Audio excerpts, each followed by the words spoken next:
COVID-19 को दैनिक update लिएर उपस्थित भएको छु।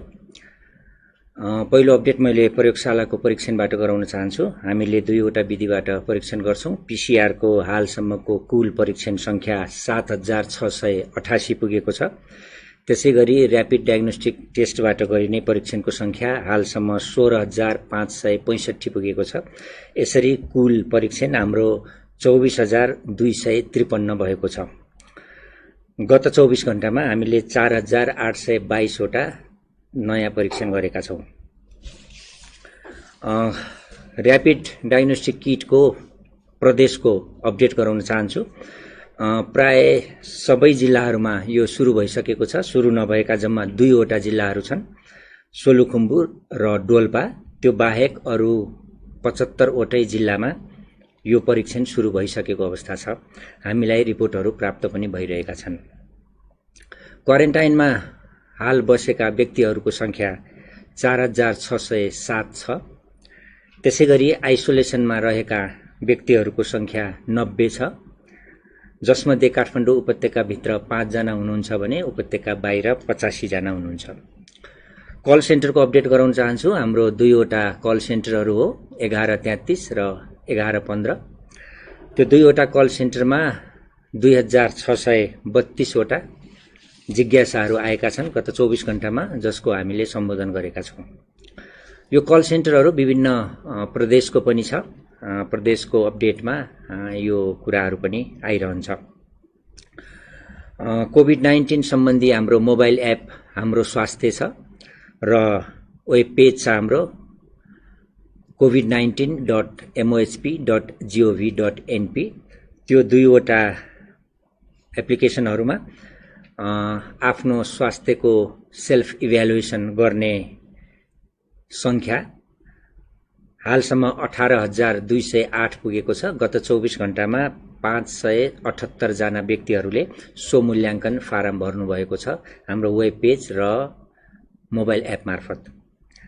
त्यसमा रेड जोनमा पर्ने हालसम्मको संख्या 251 छ। गत 24 घण्टामा 2 वटा मात्र रेड जोनमा पर्नु भएको छ।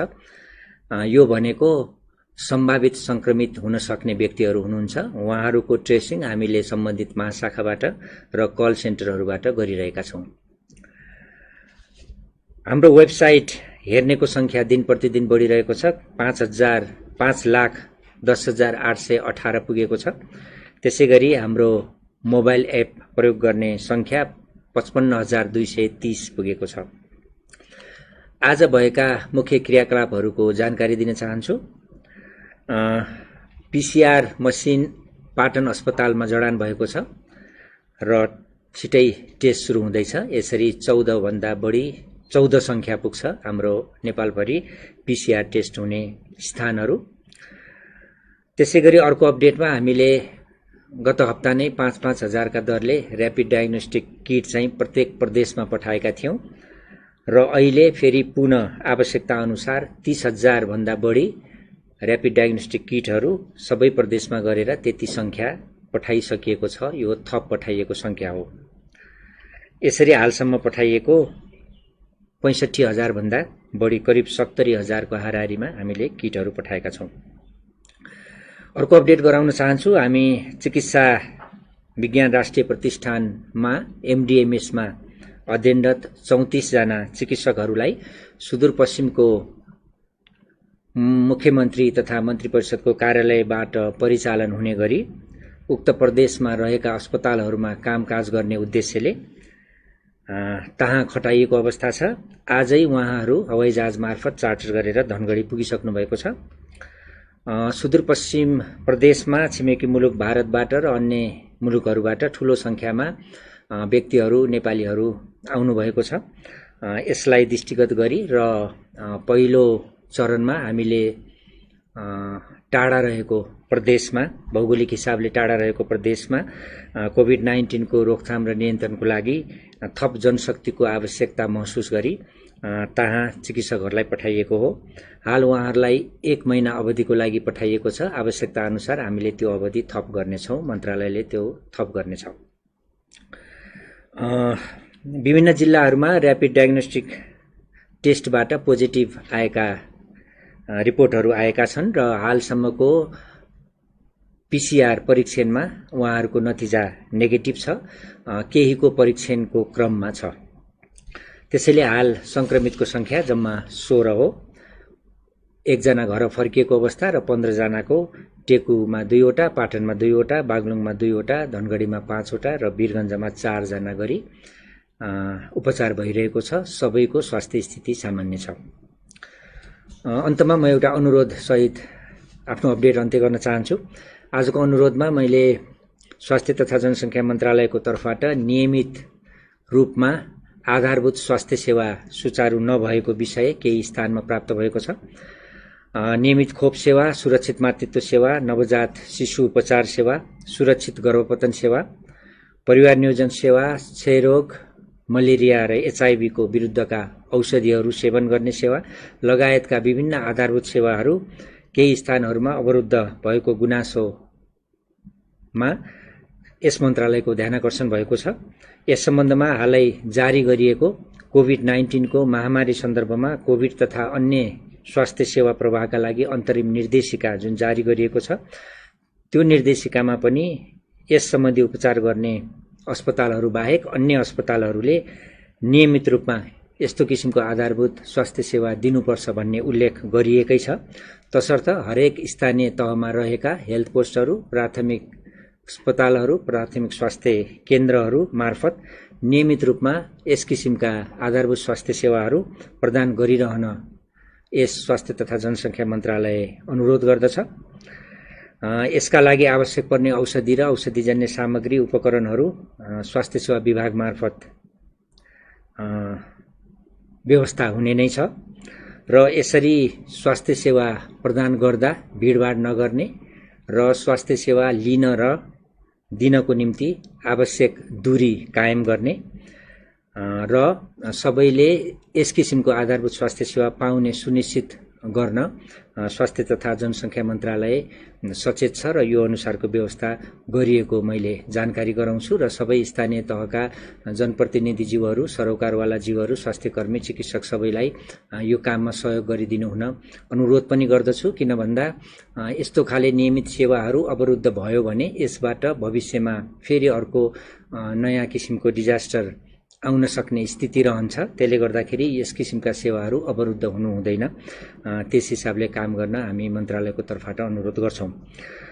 आज अब धेरै जसो विषयमा अस्पतालको व्यवस्थापनको कुरा, संक्रमितहरूको अवस्थाको बारेमा, संक्रमितहरू र सम्भावित संक्रमितको उपचार कसरी गर्ने, कस्तो किसिमको जटिलताहरू आउन सक्छन् र अस्पतालहरूले के गर्नुपर्छ र आफ्नो अनुभव सहित केही विचारहरू राख्दिन हामीले फोक्सो रोग तथा आइसियु विशेषज्ञ डाक्टर अर्जुन कार्कीलाई यहाँ निम्ताएका छौं। म अब डाक्टर साहबलाई यस कुरामा प्रश्न पारिदिन अनुरोध गर्छु।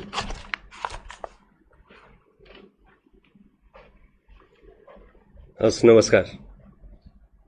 अब हाम्रो स्वास्थ्य मन्त्रालयको तर्फबाट डाक्टर विकास देवकोटाले योभन्दा पहिला पनि आज पनि धेरै कुराहरू प्रकाश पार्नु भएको छ। अब हाम्रो मिडियाबाट पनि धेरै कुराहरू आइराखेका छ। कोभिड-19 को बारेमा मोटामोटी अब हाम्रो सार्वजनिक तहमै सूचनाहरू प्रशस्त मात्रामा प्रवाह भइराखेका हुनाले त्यसको बारेमा धेरै चर्चा गरिराख्नु आवश्यक छैन। म अलिकति छोटकरीमा के भनेदेखि महत्त्वपूर्ण कुरा भन्न चाहन्छु।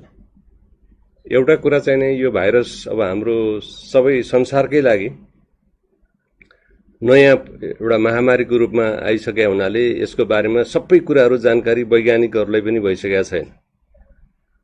अहिलेसम्म हामीले जुन जुन ठाउँमा महामारी भयो त्यहाँको बिरामीहरूको संक्रमणको प्रकृति, त्यसमा चाहिँ विभिन्न सरकारहरूले लिएको नीतिहरू र वैज्ञानिकहरूले अनुसन्धान गरेर अहिलेसम्म जति जानकारी पाइएको छ त्यसको बारेमा अलिकति छोटकरीमा हामीले नबुझी नहुने कुरा चाहिँ के भनेदेखि कुनै यो हावाबाट उठेर त्यतिकै चाहिँ हवाईजहाज उडे जस्तो गरिकन आउने होइन। यो चाहिँ संक्रमित मान्छेहरूको सम्पर्कमा अलिकति नजिकै परियो र उहाँहरूले खोक्दाखेरि अथवा हाछ्यौं गर्दाखेरि हामी नजिकै रहेछौँ भनेदेखि र त्यसमा हामीले लापरवाही गऱ्यौँ भनेदेखि सर्ने सम्भावना बढी हुन्छ। अनि एकचोटि रोग सरिसके पछाडि कतिपयलाई लक्षणहरू देखिन्छ, कतिपय मान्छेहरूले लक्षण पनि नदेखिने रहेछ। तर लक्षण नदेखे तापनि उनीहरूले रोग सार्न सक्ने, त्यो भाइरस सार्न सक्ने हुनाले हामीले कुनै मान्छेलाई खोकेको छ कि छैन, अथवा चाहिँ हाछ्यौँ गरिरहेको छ कि छैन, अथवा बिरामी भएको छ कि छैन भन्ने कारणले उसको छेउमा जाने कि नजाने भन्ने कुराको टुङ्गो गर्दाखेरि चाहिँ अलि बढी जोखिम हुन्छ। किनभने लक्षण पटक्कै नदेखाए मान्छेले पनि सार्न सक्ने सम्भावना भएको हुनाले हामीले मोबाइल फोन चलाउँदाखेरि पनि बारम्बार आइरहेको छ यो सन्देशहरू। त्यो चाहिँ स्थापित र त्यो उपयोगी भनेर वैज्ञानिकहरूले नै पुष्टि गरेका जोगिने कायदाहरू भनेको हामी सबैलाई थाहा छ। सकेसम्म भिडभाडमा नजाने, जानै पर्यो भनेदेखि पनि अब केही दूरीको अवस्थामा बसेर मात्रै चाहिँ त्यो आफ्नो कामहरू सिद्ध्याउने, छिटछिटो र घर फर्किने।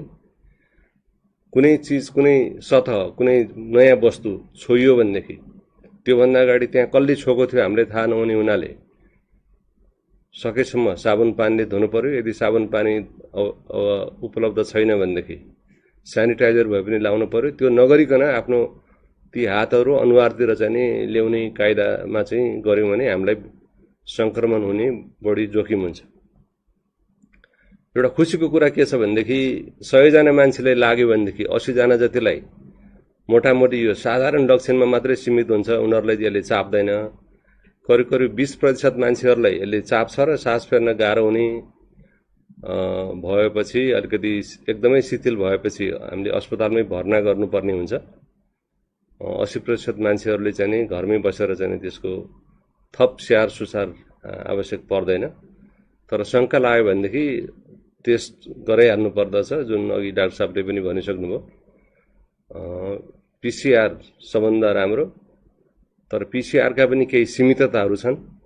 त्यसकारण अहिले हामीले ऱ्यापिड डायग्नोस्टिक किट भनेर जुन चलाइराखेका छौँ ठाउँ ठाउँमा, त्यसका पनि चाहिँ केही सीमितताहरू छन्। एकचोटि सङ्क्रमण भइसकेको पछि 6-7 दिनमा चाहिँ त्यसले अलिकति हाम्रो यो एन्टिबडी भन्ने कुरालाई टिप्न सक्छ। अनि त्यो टिपिसके पछाडि चाहिँ त्यसले यो मान्छेले सङ्क्रमण भएको रहेछ, तर ठ्याक्कै अहिले भएको थियो कि अलिकति 2-4 हप्ता काट्ने भएको थियो भन्ने कुरा चाहिँ त्यसले भन्न सक्दैन। त्यसकारण चाहिँ डाक्टरले जसले मूल्याङ्कन गर्यो, त्यो मूल्याङ्कन गरेको मान्छेले यो मान्छेले चाहिँ कोभिड भएको चाहिँ सम्भावना छ, किनभने यो बाहिरबाट आउनु भएको र अथवा सङ्क्रमित मान्छेको सम्पर्कमा बस्नु भएको भन्ने खालको एउटा पृष्ठभूमि छ भनेदेखि उहाँहरूलाई त्यो शङ्का लागे पछाडि त्यो पहिलोचोटिमा चाहिँ छ भन्ने पोजिटिभ नदेखे पनि चिकित्साको उसमा चाहिँ फेरि चाहिँ उहाँहरूले दोहोऱ्याएर हेर्नुपर्ने पनि अवस्था आउँछ। एक कुरा। दोस्रो कुरा चाहिँ नि यति गर्दा गर्दै क्वारेन्टाइनमा बस्यो। अब क्वारेन्टाइनमा बस्दाखेरि टेस्ट गरियो, टेस्ट गर्दाखेरि पनि चाहिँ देखा परेन भनेर चाहिँ एकदम मलाई त ल ठिक भएछ भनेर चाहिँ त्यो सतर्कतालाई छोडेर जथाभावी गर्नु भएन। किनभनेदेखि उसलाई सङ्क्रमण नभएको होला, तर त्यो ऊ पनि सङ्क्रमित हुनसक्छ नि त सङ्क्रमण भएको मान्छेबाट। त्यसकारण क्वारेन्टाइनबाट मुक्त हुने बित्तिकै चाहिँ मलाई अब एकदमै केही पनि हुँदैन भन्ने खालको हामीले त्यसमा लापरवाही गर्नु जाति हुँदैन। त्यसले आफूलाई चाहिँ जोखिममा पार्न सक्छ। तेस्रो कुरा, यो हामी नागरिकको हिसाबले एउटा कर्तव्य पनि भयो। केही ठाउँहरूमा अब आफ्नो व्यवहारिक काम गर्नखेरि त हामीहरू बाहिर निस्किनै पर्यो। अब कतिपय ठाउँमा चाहिँ यो सरकारले भन्दैमा म किन टेर्ने, मलाई जे मन लाग्छ त्यही गर्छु भन्ने खालको अलिकति अल्पकालीन सोचाइबाट प्रभावित भएर अलिकति नियममा नबसेको, आफूले जुन सतर्कता अपनाउनु पर्ने हो त्यो नअपनाएको भन्ने खालको कुरा पनि हामीले ठाउँ ठाउँमा सुन्नमा आइराखेको छ। अब हामी एउटा यो मुलुकमा आएको महामारीलाई नियन्त्रण गर्नको लागि सरकारको तर्फबाट, अन्य सङ्गठनहरूको तर्फबाट, आम जनताहरूबाट जुन किसिमको अभूतपूर्व एकता र अभूतपूर्व चाहिँ समर्थन भइरहेका छ, यसमा चाहिँ यसलाई हराउनको लागि त्यसमा हामी सबैले चाहिँ एउटा नागरिक दायित्व हो, यो कर्तव्य चाहिँ पालना गर्नुपर्छ भन्ने कुरालाई म पनि यसमा चाहिँ फेरि अनुरोध गर्न चाहन्छु। र अर्को कुरा भनेको चाहिँ नि अब हामीले चाहिँ यो एकचोटि आएर चाहिँ यो फेरि सिद्धियो भन्ने पनि होइन। यो चाहिँ अहिले चीनमा चाहिँ जुन भएको थियो, चीनमा भएको एकचोटि उहाँहरूले नियन्त्रणमा लिइसक्नु भएको थियो। तर नियन्त्रणमा लिएर एउटा त्यो लकडाउनहरू पनि चाहिँ नि त्यसलाई अन्त्य गर्दाखेरि पनि फेरि नयाँ नयाँ बिरामीहरू पनि पहिचान भइराखेको छ। कोरियामा पनि त्यस्तै भइराखेको छ। त्यसो भएको हुनाले हामीले यो सतर्कता चाहिँ नि अब पोजिटिभ देखिन छोड्यो, अब त रहेन रहेछ गरे नेपालमा भन्ने दृष्टिकोणले पनि त्यतापट्टि गयौँ भने पनि हामीलाई धोका हुन सक्छ। त्यसो भएको हुनाले यो सबै कुराहरूलाई हामीले मनमा विचार गरौँ। र अहिले हाम्रो मनमा केही जिज्ञासाहरू छ भनेदेखि अहिले यो एपबाट यो उहाँले मोबाइल के अरे त्यो हाम्रो सोधपुछ गर्ने नम्बरहरू पनि, फोनको नम्बरहरू पनि बताइसक्नु भएको छ। र साथसाथै म अन्त्यमा के भन्न चाहन्छु भनेदेखि अहिले हामीले मिडियातिर पनि कतिपय मान्छेहरूले यो सामाजिक सञ्जालहरूमा पनि अलिकति चाहिँ नमिठो कुराहरू, अलिकति घोजपेचका कुराहरू, अलिकति सरकारलाई चाहिँ जसरी हुन्छ अलिकति चाहिँ घोज्नै पर्छ भन्ने खालको कुराहरूले पनि मान्छेहरूलाई अनाहकमा चाहिँ एउटा दिग्भ्रमित पार्न सक्ने खालको कुराहरू पनि त्यस्तो अभिव्यक्तिहरू पाइएको छ। अब यो अहिले महामारीमा सरकारका कमी कमजोरीहरू हुन सक्छन्, उनीहरूलाई चाहिँ हामीले यो गर्नु भएन भन्ने त्यस्ता खालका ठोस कुराहरू छन् भने सुझाव पनि दिँदै जानु पर्यो। सरकारले जे गर्छ चुप लाएर चाहिँ बस्ने भन्ने पनि होइन।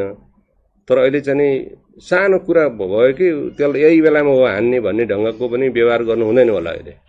त्यसो भएको हुनाले यो अहिले के सरकार, के नागरिक, के अन्य पेसाकर्मीहरू, स्वास्थ्य कर्मीहरू सबैले मिलिजुली एउटा गर्नुपर्छ। र अन्त्यमा म के भन्न चाहन्छु भनेदेखि यो स्थानीय तहमा अहिले खास गरिकन कर्णाली प्रदेशमा चाहिँ त्यहाँको जनताहरूले स्वयंसेवकहरूको परिचालन गरेर यो बाहिरबाट आएको मान्छेहरूलाई क्वारेन्टाइनमा कसरी राख्ने, उनीहरूलाई चाहिँ कुनै लक्षणहरू देखा पर्यो भनेदेखि त्यो कन्ट्याक्ट ट्रेसिङ भनेर भन्छ, उनीहरूको संसर्गमा आएको मान्छेहरूलाई कसरी पत्ता लगाउने, कसरी पहिचान गर्ने भनेर स्वयंसेवकहरूको चाहिँ टोलीहरू गठन गरेर उहाँहरूले एकदमै अभूतपूर्व कामहरू गर्नुभएको छ। मलाई लाग्छ त्यो चाहिँ नि अन्य ठाउँहरूमा, अन्य प्रदेशहरूमा, अन्य समुदायमा पनि त्यसको तौर तरिका र त्यसको पाठहरू सिकेर हामीले त्यसलाई लागू गर्नुपर्छ होला आफ्नो स्थानीय ठाउँमा भन्ने पनि म आम जनतालाई पनि स्वास्थ्य मन्त्रालयले पनि अनुरोध गर्न चाहन्छु। ठिक छ, टाइम सिद्धियो। हस्, धन्यवाद।